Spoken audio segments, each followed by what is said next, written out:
Welcome to the YouTube video. Today we're going to be watching some true crime, perhaps not true crime today.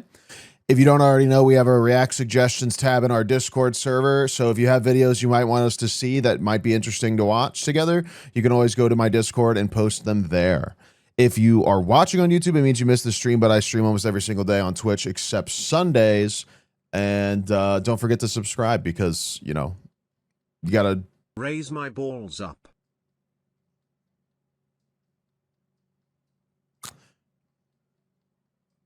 Anyway, let's play the intro. All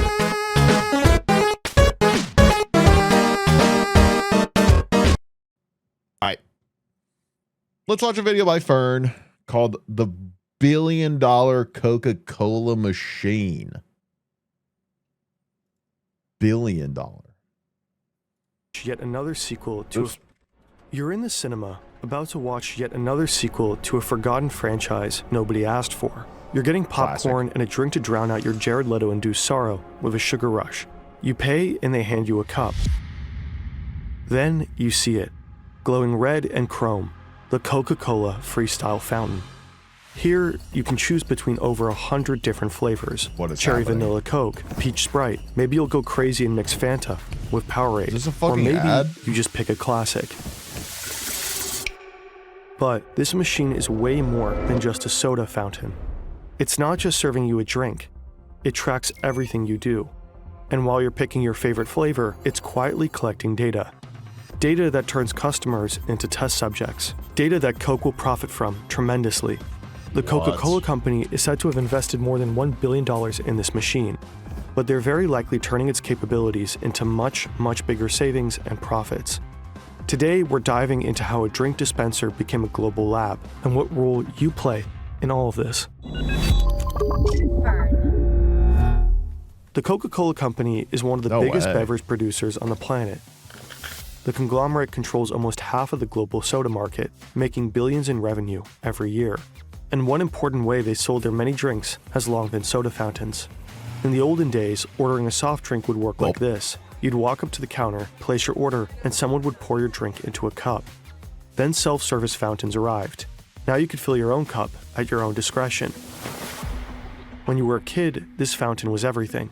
You could mix yourself something truly undrinkable.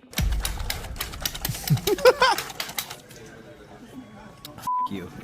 However, in 2006, Coca-Cola and other beverage makers noticed something worrying. For the first time since 1985, the sales volume of carbonated beverages had declined.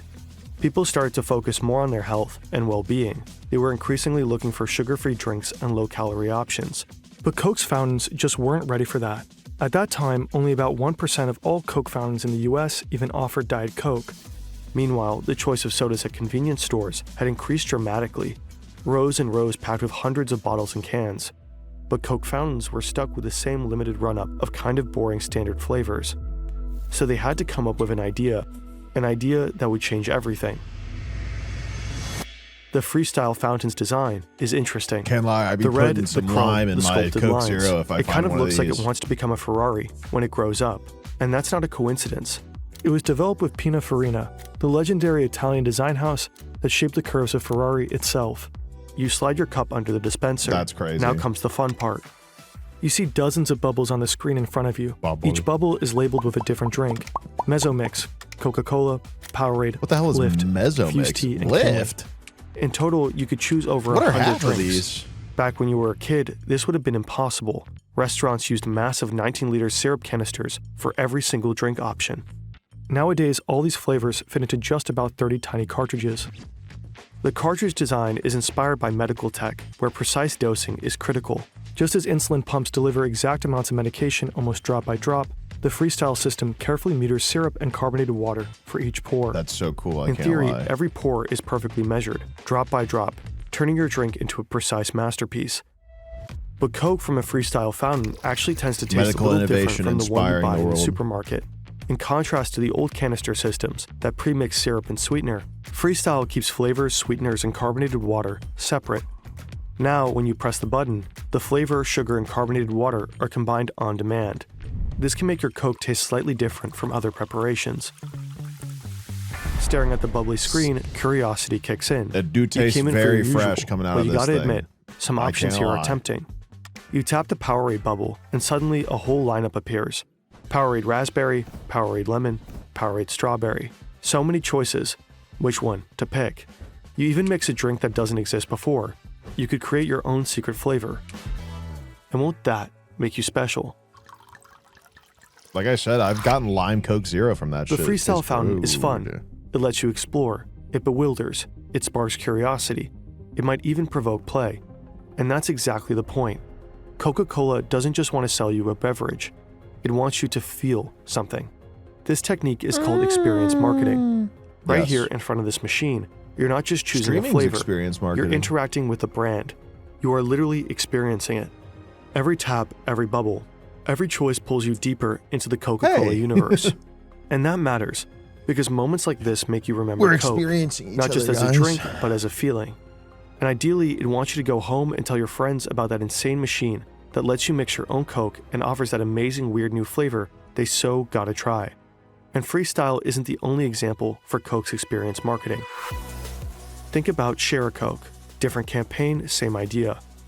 And it's all part of Coca-Cola's bigger play, shifting from Bobby. being just a product brand to an experience brand. Bobby. Anyways, you ultimately go for a Sprite. You didn't even know Sprite Cherry existed. I'm experiencing. Time to give it a shot.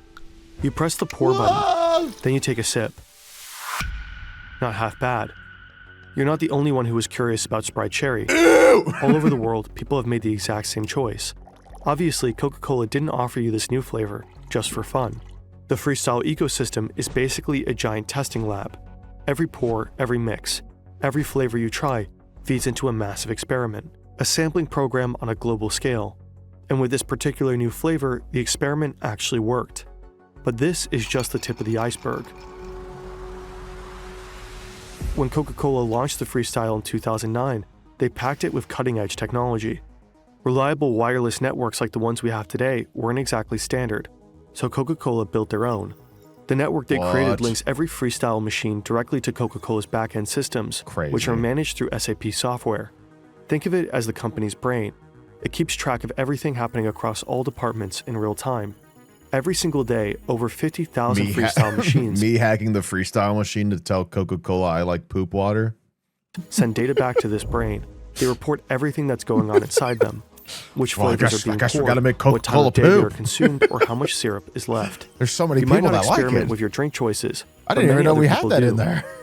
That is how Coca-Cola discovered that people really like Coke Orange Vanilla, Sprite Cherry, Sprite Strawberry, and Coke Cherry Vanilla. Cherry vanilla, yeah. Some of these flavors started as user creations, combinations people kept mixing again and again. So what at you're the saying Freestyle is if I machine. keep putting Others, lime like in Coke my Orange Coke Vanilla, Zero. were developed by Coca-Cola.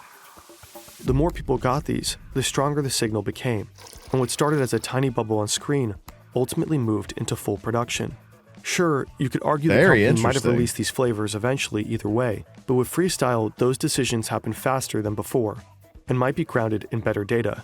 Damn, that's But there's low-key more. smart as shit. Before Freestyle, staff had to manually check those giant syrup canisters. They probably that used for me to inventory get a classic sheets, Coke maybe did a bit of Zero guesswork, SMH. and called or emailed Coca-Cola to reorder. Freestyle completely transformed fountain logistics. Every night, the system collects data from this exact machine and figures out how many units of each cartridge needs to be delivered to the cinema. And it's not just based on what you and your friends poured yesterday. Algorithms predict demand and even factor in planned promotions for specific beverages. The system calculates which cartridges need refilling and automatically creates the restocking orders. Those orders are sent straight to the distribution center, and from there, the cartridges are shipped directly to the fountain locations. Every Freestyle machine on the planet Damn, this is cinema quietly really sinking. likes Think Coca-Cola about how poo. smart this is. With Freestyle, Coca-Cola can optimize their entire fountain supply chain, streamline inventory management, make restocks more efficient, and even improve their production schedule. It's probably safe to assume That's that actually this alone crazy. saves the company millions and millions of dollars along the way. I never even If even considered Coca-Cola this. is tracking your data in real life, you won't be surprised to learn that your data is exposed everywhere, and there's nowhere to hide. Oh, there's Every an ad. click, search, and form you fill reveals There's a tiny VPN pieces of who ad. you are. That you had to look up how to spell bourgeois 6 or 7 times for your online comment war, that you don't understand the 6-7 meme, or that you enjoy mixing Sprite and Fanta. Yeah, here it comes. Disgusting animal. With data breaches rising every year, your personal information is at risk. Shady data brokers sell it, scammers use it, and even steal your identity. Not that anybody would want your opening. It tracks down repeatedly. To get to this level, there's more. The data streams don't only report back. Marketers at HQ can push new campaigns straight to the Freestyle. It took a while to get to this level. Whenever Coke wanted to push a new campaign or change content, crazy, dude. it required a full software update, during which the machine couldn't pour a single drink. Not exactly ideal, considering many fountains are located in high-traffic fast food chains. So in the mid-2010s, Coca-Cola integrated AirWatch, a modern device management platform. Now, instead of sending out a massive software update whenever marketers want to roll out a campaign, they could push tiny data packages. While receiving the configurations, the machines most likely stay fully operational. They simply download and display the new content, like this Halloween special. What happens next is called nudging. A new flavor might be the first bubble you see, or a short teaser video might just catch your eye. You're still free to pick whatever you want, but those gentle nudges make you more likely to experiment. More like far. Thousands of individual recorded choices to try some bizarre Halloween flavor, all feeding directly into Coca-Cola's product development. The But wait a Beetlejuice minute. Sprite. This little black dot up there, is that a camera? Gulp. Is this thing recording you? Well, Coca-Cola did plan to install a camera in one of their Freestyle models. They even included it in their spec sheet and described it with the words, future capability for motion sensing and facial recognition. This way, the company could have tracked every smile when you mix flavors, every frown when it doesn't taste right after a little test sip, literally observing which combos make you happy or annoyed. Every reaction is data. They said planned But to. could they really pull this off? At least in theory. In Europe, for example, But did strict they? data protection laws such as general data protection regulations would likely not allow this to happen. In the US, however, businesses and event venues are increasingly experimenting with facial analysis and recognition technology in public spaces, so hypothetically, it might be feasible there. According to Fortune, in early 2024, AI company Quantify referenced a facial recognition project tied to Freestyle. In a now-removed entry on their website, it reportedly said, each vending machine comes with a camera installed, in which an image is captured for every customer interacting with the machine. Coca-Cola's marketing team aspired to use these images to generate insights on consumer preferences and usage patterns. It's Reportedly, deleted. Oh my Quantify built a God. machine learning model to detect customer demographics. Basically, the Coca-Cola company could know you're a guy in your 20s, standing here grabbing that Sprite cherry. After Fortune asked questions, the post seemingly vanished. A spokesperson for Coca-Cola said cameras in Freestyle fountains were just tested in a laboratory setting from 2018 to 2019. When we asked Coca-Cola about this, they did not respond. The creepy camera hole aside, the technology is pretty impressive. Yes. A single globally deployed machine That expanding is, flavor it- variety. honestly, that is crazy. I strategically never even pushing thought about experience them marketing, like that. enabling hyper-detailed flavor testing, micro-campaigning, and optimization of the supply chain. You probably stood in front of one of those before and never even had a clue. But there is this one central question we just couldn't Absolutely. shake. Just how much are they saving and making with this? In order to find out, we went down a rabbit hole, annual reports, analytics, figures, and company filings, only to realize there is no concrete data. Sure, we found It's a a few pretty clues here and there, abstract but we could thing. barely make anything useful out of it, especially because gains from Freestyle are tangled up with other projects. When we reached out to Coca-Cola for comment, they didn't respond, so we had to call in backup. Enter Yannick, the team spreadsheet wizard. John He dove into Coca-Cola. everything we could find out about Freestyle and what's started up, making guys? sense of it. His analysis is split into 3 parts. First, payback. Let's start with Coca-Cola's assumed revenue from Freestyle machines. To get a rough baseline, we looked at something similar. This is a very Loyalty American programs like machine. Payback. Yeah, I've seen this Payback plenty usually of times. returns an estimated 0.5 to 3% of your It was spending. mind Sounds like a bad deal for first them. came out. But here's the thing, it works. Because when people get a little something in return, they tend to They spend feel the even need more. to spend more. Yeah. And while they do, Payback That's why collects tons cashback of data credit cards always for work what they better. buy, when they buy, and where they buy. You can't fully compare Payback to Coke Freestyle, but both follow the same idea. Encourage people to buy, and learn as much as possible while they do. The data collected through loyalty programs like Payback enables targeted also why, marketing like, and things personalized like sales offers, work. helping deliver messages that are relevant to individual consumers. Studies feel like the this need to one show spend that more when loyalty they're programs saving can more. improve gross margins by 2 to 4%. Not simply because people buy more, but because companies can make smarter, data-driven marketing and product decisions. Using that logic, we can conservatively assume a 2% margin on revenue for Freestyle. This is a very rough estimate, but enough to get a sense of scale. That's a big According 2%. to one source, Coke Freestyle machines dispense around 4 billion drinks per year. Assuming an average of $2 per drink and a 2% margin, That adds up to roughly $160 million $2? in yearly gains, I well doubt over $1 it's billion only since two. Freestyle's inception. Second, the value of data. I doubt it's only Back in two. 2015, Coca-Cola teamed up with Hivery, a company focusing on AI-driven optimization. My God. Their mission was to optimize vending machine sales. So cool. One of Hivery's clients was Reyes Coca-Cola Bottling Co., a U.S. bottler with roughly 19,000 vending machines in hospitals across California and Nevada. Hivery's software combines sales data with machine learning and some algorithms to predict demand for every beverage in every machine. Reportedly, Reyes saw a 6% sales increase and a 15% reduction in restocking trips. These numbers suggest that data-driven supply chain management can generate significant sales boosts and cost savings. It is reasonable to assume that Freestyle fountains could yield similar results. Third, new flavors. Some of the new flavors Coca-Cola launched based on their Freestyle testing turned out about as popular as the deeply disappointing and unwanted sequel you're going to endure in a few minutes. Take Coke Cherry Vanilla, for example. Even though it was one of the most beloved Freestyle combos, Coca-Cola decided to not produce any more in 2024 due to declining demand. Freestyle may help spot promising new flavors, but it doesn't seem to be foolproof. Yeah, I mean, that's true. I do feel like, I don't know. Like, I don't know if I would go for like because like I said, I've gotten like a Coke Zero Lime in one of these like multiple times, I feel like. I don't know if I would get it every time though. I feel like because it's like Baja Blast.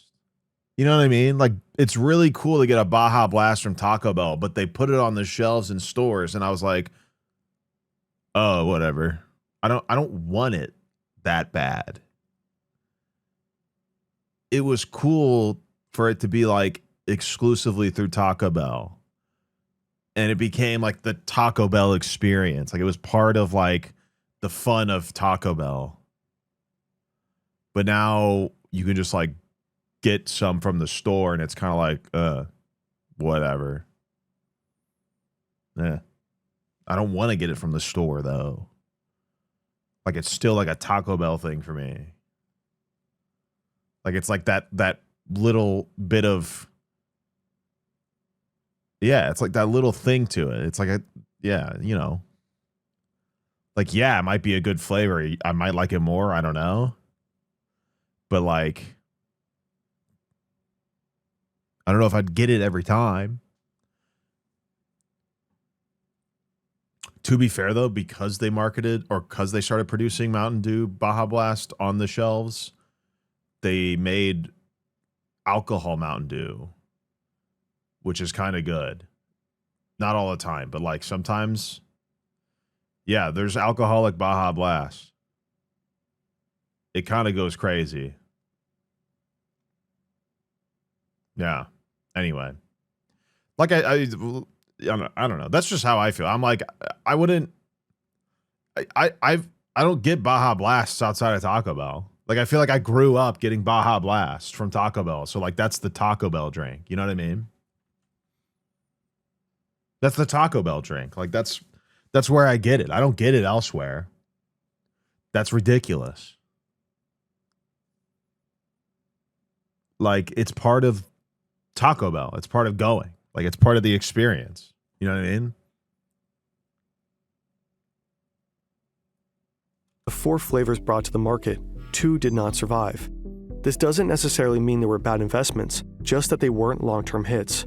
Coca-Cola may have overestimated how representative. Yeah, like a high C from McDonald's. How often do you guys get high C?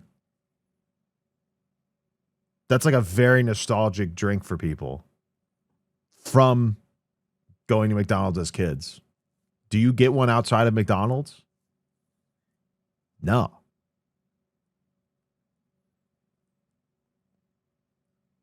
What is that? It's kind of like a Fanta.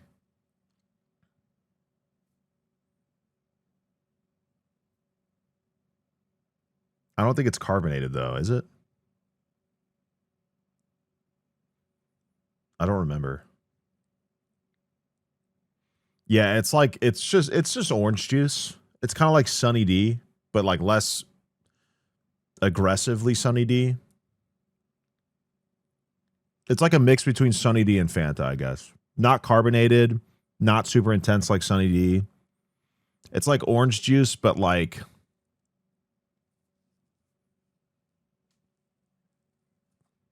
I don't know. It's kind of its own thing. You kind of have to drink one. Freestyle users are for the broader market.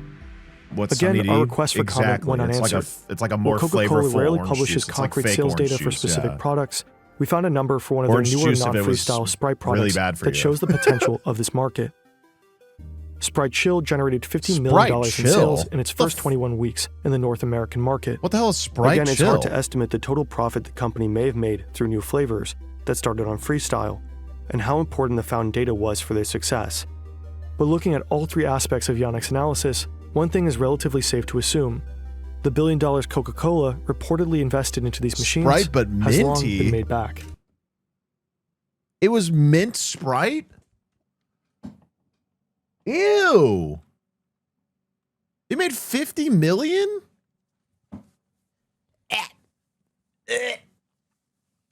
Why would I want a mint taste in my mouth when I'm already getting like spicy carbonated soda taste? Yeah, I want to taste my toothpaste. Oh, but I wish it was carbonated. Oh, I just love the flavor of my toothpaste when I go to bed, but I wish it would make my tongue tingle like a fresh soda at the same time. Oh, I wish I could just have both at the same time.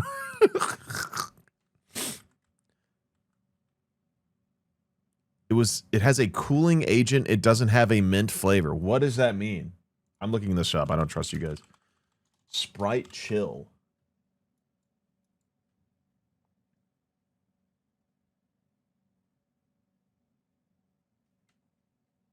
Special cooling agents makes your mouth feel extra cold without tasting like mint. Fucking what? I've never heard of this. I've never heard of this.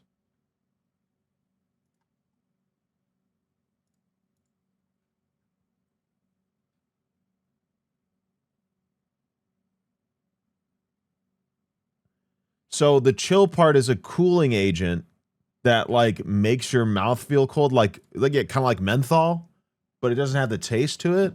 What the fuck? That's so weird. That's weird. I've never heard of this.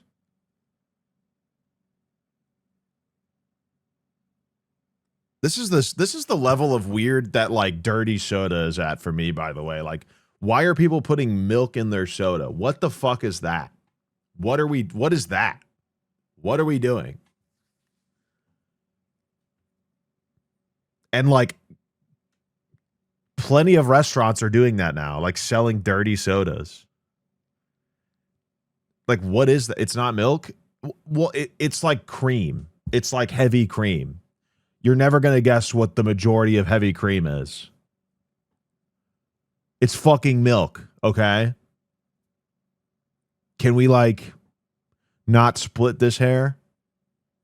Because like the fuck?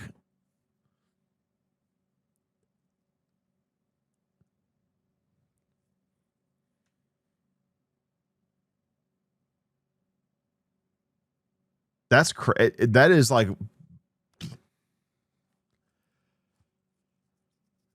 it's called foam. It's not even foam. It's a cream. It's like a coffee creamer basically.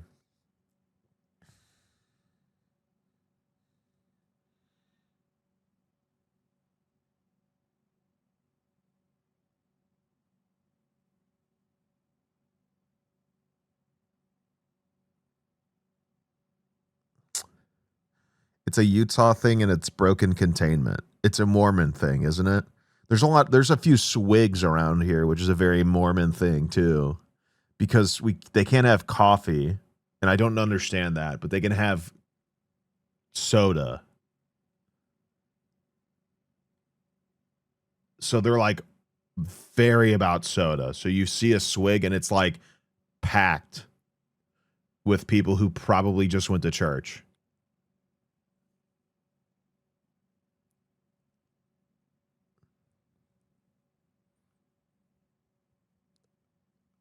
Why soda, not coffee? They can't have coffee or tea. I don't remember exactly why. Somebody might know, but like I don't remember exactly why. It is kind of wild.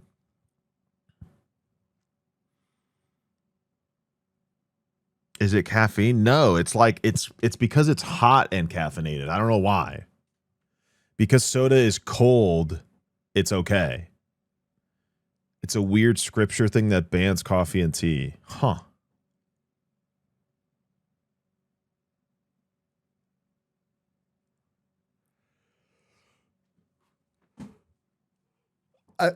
I don't know.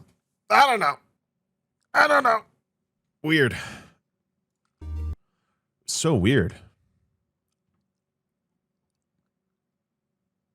Very interesting video, though. I had no idea about this shit. That is so crazy to me.